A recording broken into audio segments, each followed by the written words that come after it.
बिस्मिल्लाहिर्रहमानिर्रहीम और अस्सलामुअलैकुम। 1 जुलाई पाकिस्तान में बुध की सुबह आसिम मुनीर्स डिफेक्टो फॉर्म 47 मिलिट्री राज डे 214।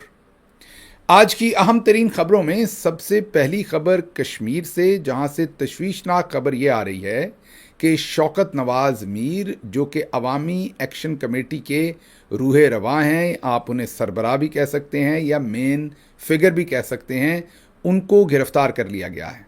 लेकिन इंटरेस्टिंग बात यह है कि पुलिस और लॉ इन्फोर्समेंट बार बार कह रहे हैं कि हमने गिरफ्तार नहीं किया, लेकिन कश्मीर कमेटी के जो मेंबरान हैं उनके तवसत से ये खबर आ रही है कि ना सिर्फ उन्हें गिरफ्तार किया गया बल्कि उनके बाजू में गोली भी मारी गई है। मतलब गिरफ्तारी के दौरान फायरिंग हुई और उनके बाजू में गोली लगी है। आप सबको पता है कि 1 या 2 दिन पहले ये इत्तलात भी मीडिया पर फैलाई गई कि शौकत नवाज मीर जो हैं वो मकबूजा कश्मीर में फरार हो गए हैं। मतलब कि आज़ाद कश्मीर से निकल के वो जो इंडियन ऑक्यूपाइड कश्मीर है वहाँ चले गए हैं ताकि पाकिस्तानी लॉ इन्फोर्समेंट उन्हें ना पकड़ सके। जाहिर है इस बात की तरदीद की गई थी भरपूर तरीके से अवामी एक्शन कमेटी की तरफ से भी और शौकत नवाज मीर के दूसरे साथियों की तरफ से भी। यहाँ आपने ये भी याद रखना है कि पहले ही उनके घर से इंडियन करेंसी और असलहा जो है वो बरामद कर लिया गया था, जो हर एक के घर से आपको पता है कि असलहा और इंडियन करेंसी बरामद की जाती है।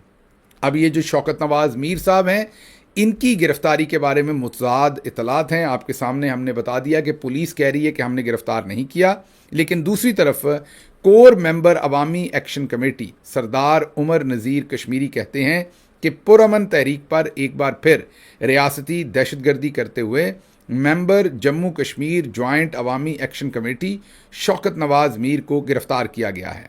इसके साथ हुकूमत के एक वज़ीर की तरफ से मेंबराने कोर कमेटी और दीगर जो कारकुनान हैं उनको स्ट्रीट फायर करके कत्ल किए जाने और शौकत नवाज मीर को पहली गोली मारने का वीडियो बयान दिया गया है, जो कातिल हुक्मरानों के इरादों का मुंह बोलता सबूत है। जदोजहद के सफ़र में हम ये अहद कर चुके हैं कि गिरफ्तारियां, जबर, तशद्दुद की बुनियाद पर हम किसी सूरत पीछे नहीं हटेंगे। शौकत नवाज मीर और दीगर सैकड़ों अगवा किए गए अफराद की जदोजहद खालिस अवामी हकूक़ की जदोजहद है, जिस पर वो साबित कदम रहे। रियासत का हर बच्चा, जवान, बुजुर्ग और औरतें एक्शन कमेटी हैं। ये तहरीक पुरअमन है और इसकी क़ियादत अवाम है। अफराद की गिरफ्तारियों से तहरीक ख़त्म होने वाली नहीं। हुक्मरान अपनी नालायकी और नाअहली की वजह से पहले ही जुल्म बर्बरियत की स्याह तारीख रकम कर चुके हैं। तो अब कश्मीर एक्शन कमेटी के जो मेंबरान हैं कि वो कह रहे हैं कि शौकत नवाज मीर को गिरफ्तार किया गया है और ये भी क्लेम किया जा रहा है कि जब उनको गिरफ्तार किया गया तो उनके बाजू में गोली भी लगी है। इसके साथ साथ ये भी कहा जा रहा है कि शौकत नवाज मीर की गिरफ्तारी के बाद कश्मीर में बड़ी तादाद में लोगों ने मुजाहरा किया है और आवाम सड़क पर भी आई है। ये याद रखिए कि ये जो दावा है कि शौकत नवाज मीर को गिरफ्तार किया गया है, इसमें बताया ये जा रहा है कि जब वो गालिबन रावला कोट से निकल के मुजफ्फराबाद की तरफ जा रहे थे या किसी और जगह, उस वक्त रास्ते में उन्हें किसी जंगल के करीब जो है वो गिरफ्तार किया गया है या उन पर हमला किया गया जिसमें उनके बाजू पर गोली लगी। अभी मुसद्दका तौर पर इस चीज़ को हतमी तौर पर आपके सामने रखना बहुत मुश्किल है, क्योंकि पुलिस कहती है हमने कोई गिरफ्तारी नहीं की। वो मुकम्मल तौर पर इससे ला तल्लकी कर रहे हैं। वो कह रहे हैं कि वो हमारी तहवील में नहीं है, लेकिन ये पहला मौका नहीं है। आपको पता है कि ऐसी सूरत हाल में अक्सर लोगों को अगवा करते हैं, बिल्कुल नहीं मानते कि ये लोग उनकी तहवील में हैं, उन्हें मिसिंग पर्सन कर देते हैं और उसके बाद अदालत अगर पूछे तो कहते हैं कि हमने तो गिरफ्तार नहीं किया। लग यही रहा है इस वक्त, अगर आप कश्मीर एक्शन कमेटी के मेंबरान की स्टेटमेंट देखें तो लग यही रहा है कि शौकत नवाज मीर को उठा लिया गया है, अगवा कर लिया गया है, गिरफ्तार कर लिया गया है और अब उनकी गिरफ्तारी नहीं डालेंगे ताकि उन्हें ज़बरदस्ती अपनी कैद में रख सकें और उनसे ज़ाहिर सारे मुतालबात मनवा सकें। ये भी हो सकता है, इस चीज़ का भी लोगों को खदशा है कि कहीं उनको जान से न मार दिया जाए। जो आने वाले दिनों में देखना पड़ेगा कि ये सारी सूरत हाल किस तरफ को डेवलप होती है। ये तो आपको पहले ही पता चल गया कि शौकत नवाज मीर और उनके साथियों ने एक ख़त लिखा था मौलाना फजलुर रहमान साहब को कि हमें मौजूदा जो सेटअप है जिसमें वहाँ पीपल्स पार्टी की हुकूमत है और जाहिर है सामने पीपल्स पार्टी है, पीछे तो जर्नल्स ही हैं, बल्कि अब तो सामने भी जर्नल्स ही हैं। तो उन्होंने कहा था कि हमें इन पर एतमाद नहीं है, हम चाहते हैं कि आप किरदार अदा करें और हमारे मुज़ाकरात करवाएं। फजल रहमान साहब ने उनके मुज़ाकरात तो नहीं करवाए, लेकिन कल या परसों इस चीज़ की अनाउंसमेंट कर दी कि पीपल्स पार्टी और फजल रहमान साहब की जमात जो है वो मिलकर कश्मीर के अंदर इलेक्शन लड़ेंगे। अब शौकत नवाज़ मीर और उनके साथियों को कितना आप ये कह लीजिए कि मुज़ाकरात के अंदर फजल रहमान साहब कोऑपरेट करेंगे या करना चाहेंगे, ये तो आने वाला वक्त ही बताएगा। लेकिन ये बात तय है कि जो मौजूदा रजीम है, जिसका सबसे विजिबल जो फेस है वो पीपल्स पार्टी है, जिसने ये सारी कत्लो गारत वहाँ जर्नल्स की इमा पर होने दी या उसे डिस्टेंस अपने आप को नहीं किया, उनके साथ अब फजल रहमान साहब जो हैं वो मिल चुके हैं। तो ये इस वक्त कश्मीर की ओवरऑल सूरत हाल आप सबको याद रखना पड़ेगा कि 9 जून को ये उन्होंने लॉन्ग मार्च की कॉल दी थी। उससे 1-1.5 हफ्ता पहले ही ये सब कुछ वहाँ पर क़यामत बर्पा कर दी गई थी, सड़कों के ऊपर खूनरेज़ी शुरू कर दी गई थी। तो तकरीबन पूरे 1 महीने से, तकरीबन 1-2 दिन कम कह लीजिए, 4 दिन कम कह लीजिए, 1 महीने से कश्मीर जो है वो मुकम्मल बंद है।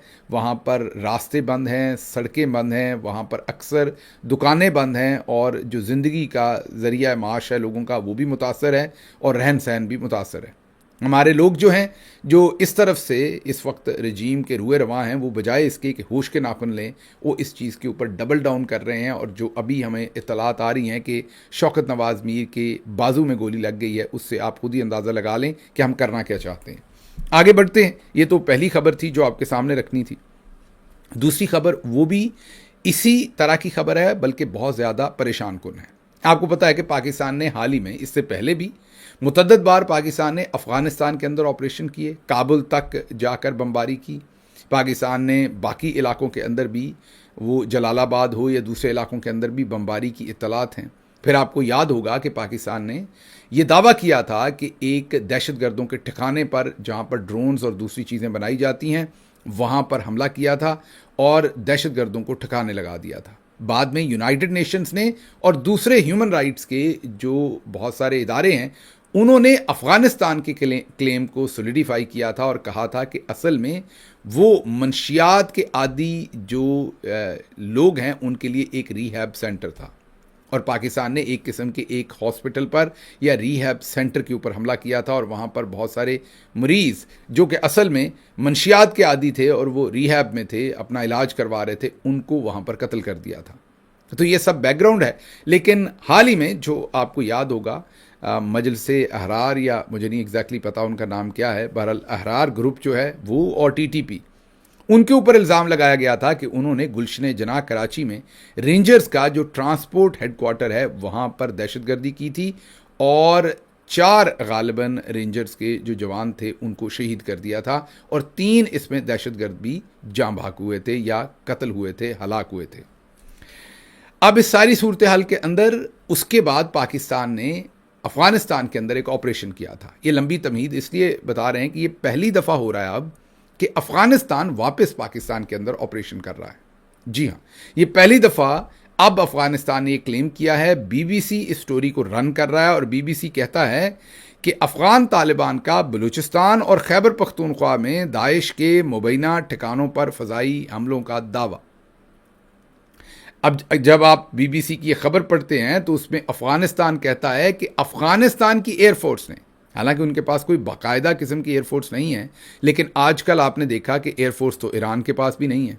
आजकल मिसाइल, ड्रोन, यही एयरफोर्स में एक बहुत बड़ा, आप ये देख लीजिए, यूक्रेन और जो रशिया की जंग हो रही है वो भी ड्रोन्स की ही जंग हो रही है, मिसाइलों की ही जंग हो रही है। वहाँ भी एयरफोर्स के तैयारे उस तरीके से इस्तेमाल नहीं हो रहे। बहरहाल अब जो अफ़गानिस्तान है उन्होंने ये क्लेम किया है कि अफ़गान जो एयरफोर्स है उन्होंने पाकिस्तान में मुतअद्दिद ठिकानों पर ये हमले किए हैं। खैबर पख्तूनख्वा के इलाकों के भी नाम उन्होंने लिए हैं, उन्होंने बलूचिस्तान के इलाकों के नाम भी लिए हैं और कहा है कि यहाँ पाकिस्तान ने दाइश को पनाह दे रखी है। अच्छा, क्या ये पहला मौका है कि अफ़गानिस्तान ये क्लेम कर रहा है कि दाइश के ठिकाने हैं या पाकिस्तान ने दाइश को पनाह दे रखी है? नहीं, इससे पहले भी मुतअद्दिद बार जब जब पाकिस्तान ये कहता है कि आपके इलाके से हिंदुस्तान के बैक जो टीटीपी पाकिस्तान के लोग हैं, दहशतगर्द हैं, वो आकर यहाँ कार्रवाइयाँ करते हैं और फिर वापस वहाँ चले जाते हैं, तो अफ़गानिस्तान ये कहता है कि हमारे इलाके से तो लोग नहीं आते, लेकिन आपने दाइश के लोग पाल रखे हैं जो हमारे इलाकों के अंदर आकर दहशतगर्दी करते हैं। तो ये पुराना मामला है, जब पाकिस्तान के मुज़ाकरात हुए थे तालिबान के साथ कतर में या फिर तुर्की में या दूसरी जगहों पर, हर जगह पर यह मामला डिस्कस होता रहा है। इस बार मुख्तलिफ ये है कि पाकिस्तान तो वहाँ पर कार्रवाइयाँ करता था, इस दफ़ा पहली दफ़ा अफ़गानिस्तान ने पाकिस्तान के अंदर फ़ज़ाई कार्रवाइयाँ की हैं ड्रोन्स के साथ। अब क्या अफ़गानिस्तान के पास ये ड्रोन्स जो हैं वो इंडिया से उन्हें मिले हैं या कहीं और से मैसर आए हैं, ये तो आने वाले दिनों में पता चलेगा। लेकिन अगर उनके पास ड्रोन्स आए हैं तो फिर पाकिस्तान के पास वो जो आप ये कह लीजिए कि ब्लैंक चेक था कि जब मर्ज़ी अफ़गानिस्तान पर जाएं और बमबारी करके आ जाएं, ज़ाहिर है अब उसकी रेमिफिकेशंस होंगी। आपको पता है कि जिस तरीके से सरहद जुड़ी है दोनों मुल्कों की, बहुत सारे बिल्कुल गंजान आबाद इलाके भी ऐसे हैं जहां पर उनके ड्रोन पहुंच सकेंगे और वहां पर वो तबाही भी कर सकते हैं। दूसरी तरफ आईएसपीआर ने, एक तरफ तो अफगानिस्तान ने ये क्लेम किया कि हमने पाकिस्तान पर फ़ज़ाई हमला कर दिया है और दाइश के ठिकानों के ऊपर हमने ऑपरेशन किया है, तो दूसरी तरफ पाकिस्तान के जो आईएसपीआर साहब हैं वो इस दावे को किसी हद तक मान भी रहे हैं। वो ये कह रहे हैं कि बलूचिस्तान में अफ़गान तालिबान के भेजे गए 4 ड्रोन्स पाकिस्तानी दिफाई निज़ाम ने नाकाम बना दिए, आईएसपीआर का दावा। तो इसका मतलब है कि यहाँ तक तो आईएसपीआर ने माना कि उन्होंने ड्रोन्स भेजे हैं। इससे पहले हमने इस तरह की कोई इक्का दुक्का बात हो तो ठीक है, लेकिन इस तरह की कि तूलो अर्ज़ में कई मकाम के ऊपर उन्होंने ड्रोन्स के साथ हमला किया हो, ये शायद हम पहली दफ़ा सुन रहे हैं। तो आईएसपीआर साहब जो हैं वो इस चीज़ को तो कंफर्म कर रहे हैं कि उधर से ड्रोन आए, वो ये कह रहे हैं कि हमने उन्हें नकारा बना दिया। जाहिर है अफ़गानिस्तान कहता है कि नहीं, हमने बहुत सारे लोगों का निशाना किया है वहाँ पर और उन्हें ठिकाने लगाया है दाइश के लोगों को। अब इसमें दोनों बातों में कितना सच है वो आने वाले दिनों में पता चलेगा, लेकिन ये हकीकत इस्टेब्लिश हो गई कि पहली दफ़ा अफ़गानिस्तान ने पाकिस्तान के ऊपर फ़ज़ाई हमला किया है। याद कीजिए, जब ये सारी लड़ाई शुरू हुई थी तो आपके सामने यही अर्ज़ रखी थी कि इंडिया इंतज़ार करेगा कि वो किस तरीके से अफ़गानिस्तान को यहाँ हेल्प कर सके। एक तरफ से तो वो हमारे ऊपर चढ़ बैठा है एक बॉर्डर से, दूसरी तरफ से अब वो यहाँ से, हमें ज़ाहिर है होश के नाखून लेने चाहिए थे, इंगेज करना चाहिए था अफ़गानिस्तान के साथ, लेकिन इंगेज करने की बजाय हमने जो कुछ किया वो आप सबके सामने है। आगे बढ़ते हैं, अगली खबर आपके सामने रखते हैं। 4 दफ़ा हिंदुस्तान को लिख चुके हैं सिंध तास महोदय पर पानी खोले, वो जवाब ही नहीं देते। आप दुरुस्त सुन रहे हैं, ये कमिश्नर मेहर अली शाह जो सिंध तास महोदय और इंडस वाटर कमीशन जिसे कहते हैं अंग्रेज़ी में, उसके मामलात को देखने वाले जो कमिश्नर हैं पाकिस्तान से, मेहर अली शाह, वो कहते हैं कि 4 दफ़ा हिंदुस्तान को लिख चुके हैं कि वो सिंध तास महोदय पर हमारा पानी खोल दे, वो जवाब ही नहीं देते। तो हमने, याद कीजिए, डीजी आईएसपीआर ने कहा था कि हम इनका सांस बंद कर देंगे। अभी हाल ही में मुसद्दिक मलिक साहब ने कहा था कि हम इनके हाथ काट देंगे, और उससे पहले समर मुबारक मान साहब ने कहा था कि 2 बटन हैं दबाने हैं तो इनके डैम शैम उड़ जाने हैं। लेकिन हमने वो सारे काम करने की बजाय 4 दफ़ा उनकी मिन्नत समाजत की है, ख़त लिखा है, लेकिन वो हमें जवाब नहीं दे रहे। और अब जो मेहर अली शाह हैं कमिश्नर इंडस वाटर कमीशन, वो कहते हैं कि वो हमें जवाब नहीं देते। तो एक तरफ ये सूरत हाल है, दूसरी तरफ ज़रा सुनिएगा, शहला रज़ा साहबा ने स्टेटमेंट दी है, जो सिंध में पाकिस्तान पीपल्स पार्टी की अहम रुकन है। वो कहती हैं कि भारत हमारी ज़राअत और इंसानी ज़िंदगी का कत्ल कर रहा है, इससे सबसे ज़्यादा सिंध मुतासर होता है। पाकिस्तान में पानी की इतनी कमी है कि सिंध में जो खरीफ की फसलें हैं जैसा कि कपास, टमाटर, गन्ना वगैरह, जून से पहले पानी की 40% कमी थी। जब से जून शुरू हुआ उसके बाद जून के दूसरे हफ्ते से अब 50% कमी है। मतलब इंडिया ने पाकिस्तान का 50% पानी कम अज़ कम जो है, कम अज़ कम शहला रज़ा साहबा के जो एक हुकूमती रुकन है उनके बयान के मुताबिक इंडिया हमारा 50% पानी रोक चुका है। लेकिन हम हाथ काटेंगे, हम सांस रोकेंगे, तो अभी गे का सीगा है। तो अभी हम हाल वक्त में क्या कर रहे हैं, हाल वक्त में हम जो शौकत नवाज मीर हैं उनको कहीं नंगा करके उनकी फिल्म बना रहे होंगे, उनको मार कुटाई कर रहे होंगे। हमने उनके घर से इंडियन करेंसी निकाली है, उनके घर से इंडियन असला निकाला है, अभी तक सेटेलाइट फ़ोन नहीं निकाला। अभी तक उनके घर से जिनसी अद्वियात नहीं निकाली, अभी तक उनकी इद्दत निकाह या कोई और ऐसी गलीज़ चीज़ें उनके ऊपर अभी तक नहीं डाली। मेरा ख्याल है कि हम भरपूर काम कर रहे होंगे उस चीज़ के ऊपर कि किस तरीके से हमने उन तमाम मामलात को अचीव करना है। साथ साथ हम इस पर भी काम कर रहे होंगे कि किस तरीके से जो खैबर पख्तूनख्वा की हुकूमत है उनसे जो बजट पास करवा लिया, अब 175 अरब की ट्रांजैक्शन जो है वो कैसे करनी है और सरप्लस बजट कैसे हासिल करना है। उसके साथ साथ हमारी ये भी कोशिश होगी कि किस तरीके से उन्हीं के पैसों से हमने DHA भी डेवलप करना है। फिर PIA हमने ले लिया है, अब इन्हीं के पैसों से PIA चलाना कैसे है। तो हमारी ज़्यादा कोशिश इन तमाम चीज़ों की तरफ है। लेकिन चलें, अगर आपको वक्त मिले तो इस तरफ भी ज़रा तवज्जो दीजिएगा, जो आपके असल आपकी जिम्मेदारियां हैं कि उनकी तरफ भी थोड़ा सा देखिए। बिलावल भुट्टो जरदारी ने सबको मामू बना दिया या वो खुद मामू बन गए। वजह यह है कि वो बेचारे इंग्लिश में उर्दू की तकरीर करते हैं, रोमन उर्दू में। मीन आप हरूफ तहज्जी उर्दू के लिखने की बजाय जब आप अंग्रेज़ी में, मसलन अगर आपने हम लिखना है तो HUM आप हम लिखते हैं, इस तरीके से आप लिखना है तो आप APP या AAP आप लिखते हैं तो आप का लफ्ज़ लिखते हैं। तो इस तरीके से रोमन आप ये कहिए कि हरूफ तहज्जी में वो उर्दू की तकरीर लिखवाते हैं। और मेरा ख्याल गलती होगी, पता तो उन्हें खुद नहीं होता कि वो क्या बोल रहे हैं, जो आगे लिखा है वो पढ़ देते हैं। वो तो एक रिपोर्ट की तरह अमल करते हैं, तकरीर उन्हें ये लिख के देते हैं, वो पढ़ देते हैं। इस्लामाबाद में होने वाले सेमिनार में एक ही तकरीर उन्होंने 2 दफ़ा पढ़ डाली। उन्हें ये नहीं पता चला कि ये तकरीर पहले ख़त्म होगी, मैंने शुरू की ख़त्म होगी, मेरा ख्याल सफ़ों में गलती लग गई। हम मियाँ नवाज़ शरीफ साहब का ही मजाक उड़ाते रहे।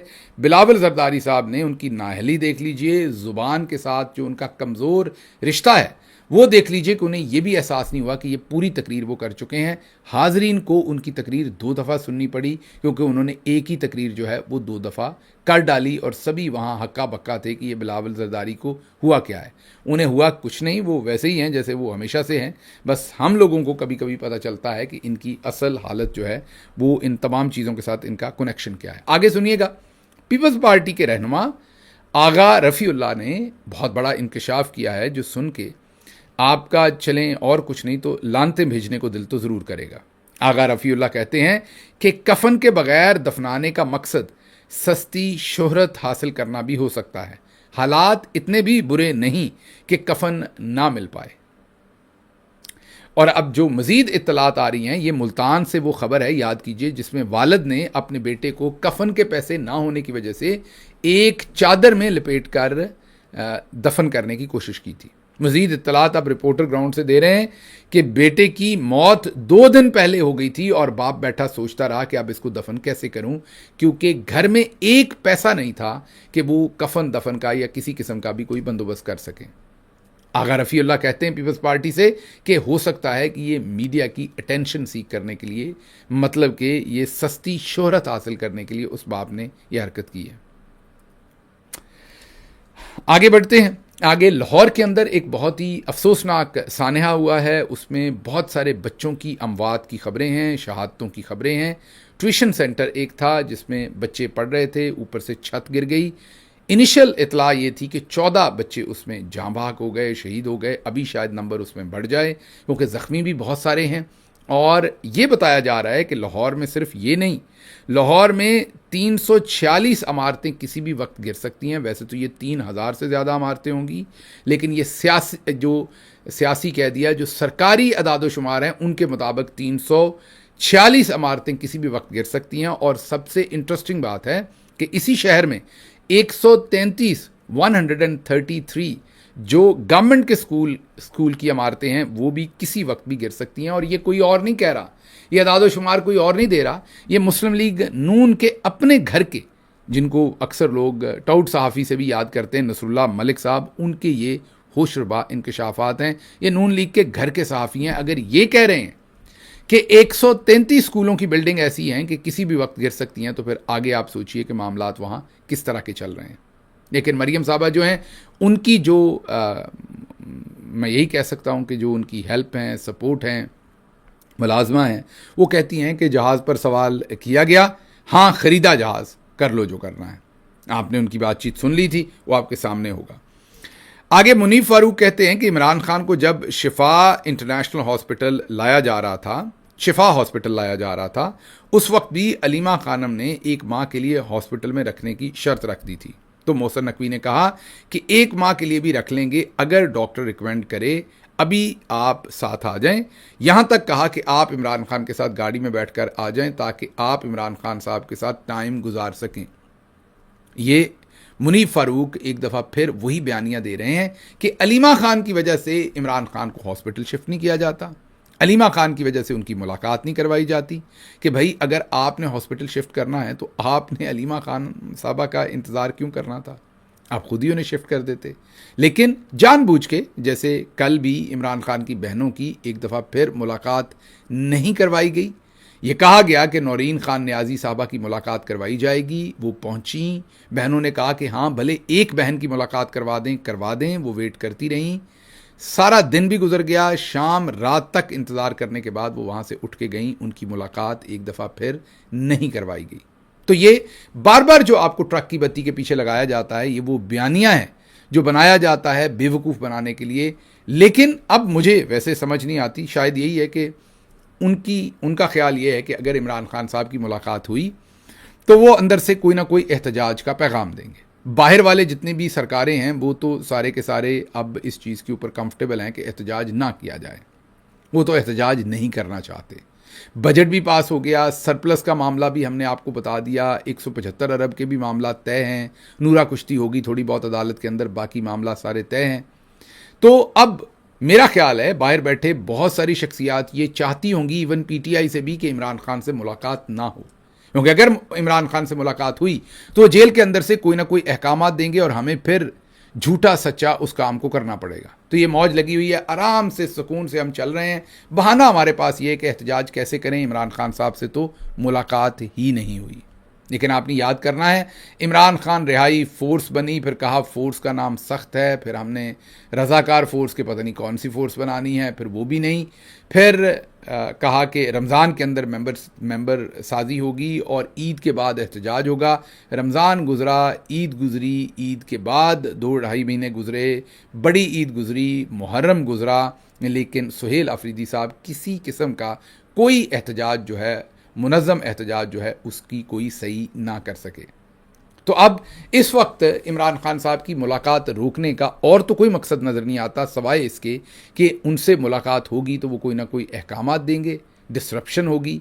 ये जो सारा इन्होंने बाहर अपने लिए सब ने सुकून का माहौल बना लिया हुआ है, उसके अंदर कोई तौत्तल आ सकता है, इसलिए उनकी मुलाकात ना ही करवाई जाए। लग रहा है कि इसी मामले को लेकर चला जा रहा है। आगे चलते हैं। बाबा सदीक साहब लीची बेचते हैं पाकिस्तान के अंदर, एक हाथ कटा हुआ है, एक हाथ सलामत है, भीख मांग सकते थे बड़े आराम से, यहाँ तो दोनों हाथों वाले मांगते हैं। वो तो बेचारे एक हाथ कटा हुआ है, उससे भीख मांगते तो लोग दे भी देते, लेकिन उन्होंने अपनी खुददारी का सौदा नहीं किया और उन्होंने फैसला किया कि वो लीची या जो भी मौसम का फ्रूट है वो लगाएंगे और अपनी और अपने बच्चों के लिए रोज़ी कमाएंगे। उन्होंने लीची की रेडी लगा रखी थी। ज़ाहिर है माजूर आदमी है, जैसे मैंने आपको कहा कि एक उनका हाथ कटा हुआ था। 40 किलो टोटल उनके पास लीची थी। मरियम नवाज़ की पैरा फोर्स पहुंची, लीची लूटी, उस रेडी के ऊपर से लीची लूटी। उसके बाद उनकी रेडी भी छीनी, तराजू जिसके ऊपर वो तोलते हैं वो भी उनसे छीना। जब उन्होंने उसके ऊपर आहो बका की, शायद कोई धक्का इनको मारा होगा, कोई इन्होंने उनको मारा होगा, क्योंकि उनकी तो पूरी टोटल कायनात वो 20 किलो लीची और वो रेडी है जो उन्होंने लगा रखी थी। तो उसके बाद उन्हें थाने बुलाया और उनके ऊपर एफआईआर दी और उनका एक हाथ जो कटा हुआ है उसको छोड़ दिया। पता नहीं क्यों, शायद उसमें से हथकड़ी बाहर आ जानी थी क्योंकि हाथ में फंसती है यहाँ पर। तो जो हाथ उनका एक सलामत है उसको हथकड़ी लगाकर जानवरों की तरह उन्हें खींचते हुए लेके जा रहे हैं। ये मरियम नवाज़ का पंजाब है जहाँ पर लीची बेचने वाला जो एक माजूर शख्स है उसको भी छोड़ा नहीं जा रहा। लेकिन दूसरी तरफ ताहिर अशरफी साहब हमें बता रहे हैं कि हम सबको शुक्र अदा करना चाहिए कि हमारे आर्मी चीफ हाफिज़े कुरान है। वैसे वाकई बात तो दुरुस्त है। सोचिए अगर वो हाफिज़े कुरान ना होते तो फिर हमारे साथ क्या बनती।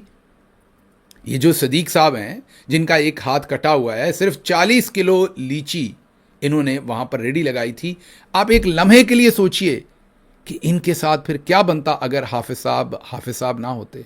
मतलब उन्होंने कुरान हिफ्स ना किया होता तो फिर तो बाबा जी का शायद अभी तक हाथ दूसरा काट दिया जाता। अभी तो छोड़ दिया, सिर्फ हथकड़ी लगाई है, फिर तो पता नहीं क्या किया जाता। आगे बढ़ते हैं, अगली खबर आपके सामने रखते हैं, और वो है कि मरियम नवाज की स्पीकर अहमद खान, जो पंजाब असम्बली के स्पीकर हैं, उनसे आखिरकार मुलाकात हुई है।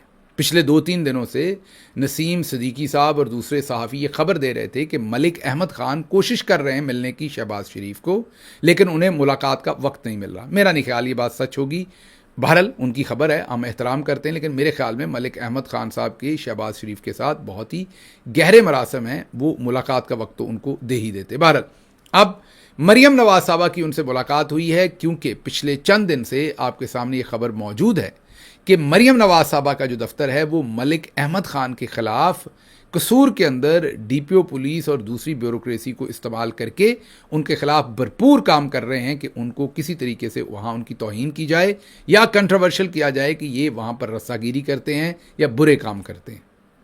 मलिक अहमद खान बहुत ही काइयाँ सियासतदान हैं, उन्हें पता था कि इस फॉर्म 47 की हुकूमत को कहाँ से पकड़ना है। सबसे पहले तो आज असद उमर साहब का भी ट्वीट है कि भला हो मलिक अहमद खान साहब का जो इस वक्त कॉन्फ्लिक्ट चल रहा था मरियम नवाज के साथ, उसकी वजह से मलिक अहमद खान ने वो बिल रुकवा दिया, वो जो गुंडा ऑर्डिनेंस टाइप एक बिल आया था जिसको रुकवा दिया गया और वो पास नहीं हुआ। सोचें अगर मलिक साहब के ये मामलात ख़राब ना होते तो वो बिल भी एक ही झटके में मलिक साहब ने पास करवा देना था।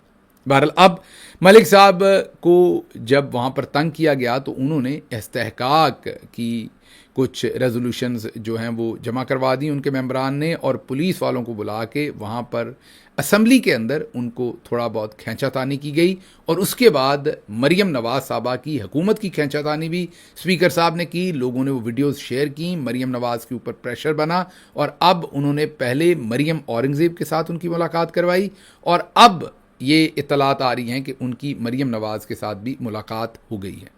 देखते हैं आने वाले दिनों के अंदर ये सारी चीज़ किस तरीके से इन प्ले होती है, क्योंकि ये छोटा मामला नहीं है कि मलिक अहमद खान साहब और जो मरियम नवाज़ हैं उनका ये फड्डा बना है। दूसरी तरफ जो फेडरल गवर्नमेंट के अंदर इस्टेब्लिशमेंट के नुमाइंदे हैं जैसा कि बैरिस्टर अकील, वो कहते हैं कि पंजाब के बिल का दिफा हम तो नहीं कर सकते। आसमा शराजी के प्रोग्राम में उन्होंने पंजाब के बिल का दिफा नहीं किया। आसमा शराजी ने जब उसकी तरफ तवज्जो दिलाई तो उन्होंने कहा कि ये लगता है कि बग़ैर देखे ही पंजाब गवर्नमेंट ने ये बिल पेश कर दिया था, हम यहाँ पर कौमी असम्बली में ऐसा नहीं करते, बस ये बिल जो है वो गलत आया था और इसको वापस ले लिया गया, अच्छा हुआ। तो वाज़े तौर पर नज़र आ रहा है कि या तो जर्नल्स ने इनसे ये बिल पेश करवा दिया है, लेकिन बाद में फिर खुद ही उसको ख़त्म भी करवा दिया।